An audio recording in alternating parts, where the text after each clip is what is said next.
Ivre et mort de Gustave Flaubert. Pour la petite histoire, 1857 sera une année sombre pour Flaubert et Baudelaire. Madame Bovary et les fleurs du mal seront attaquées pour atteinte aux bonnes mœurs. Seul Flaubert sera acquitté. Ce genre d'anecdote est assez révélateur de l'esprit français. On connaît l'impertinence gauloise et la joute verbale qui caractérise si bien le rabelaisien depuis Cyrano. Ivre et mort, la première des deux nouvelles, est avant tout adressée aux grands buveurs. L'un d'eux, Rimbaud de nom, ne survivra pas à cette plongée infernale. La mort, finalement, est le meilleur moyen de rester sobre.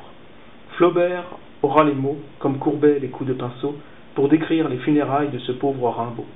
L'ivresse eut raison de cet homme, dont ce temps-là, un corps pieux, fit de lui et malgré lui un bon larron. Il semble ainsi, depuis la mort des frères Médicis à Florence et du bibliomane de Barcelone, que la mort soit le fétiche de Flaubert. Dans la nouvelle suivante, les funérailles du docteur Mathurin, la chose est vérifiée. Flaubert narre le plus tranquillement du monde les dernières heures de cet homme dont l'ivresse, comme dans la première nouvelle, l'accompagnera jusqu'à la mort. Page 60. Libation sur libation, l'ivresse est complète et le docteur Mathurin, hébété jusqu'au cœur, jusqu'à la frénésie, jusqu'à remplir le sang de vertige, mourra dans un dernier frisson orgiaque. Ces deux disciples de Beuverie déposèrent ensuite son corps non loin de la treille, à même la terre, comme s'il fût lui-même une feuille morte.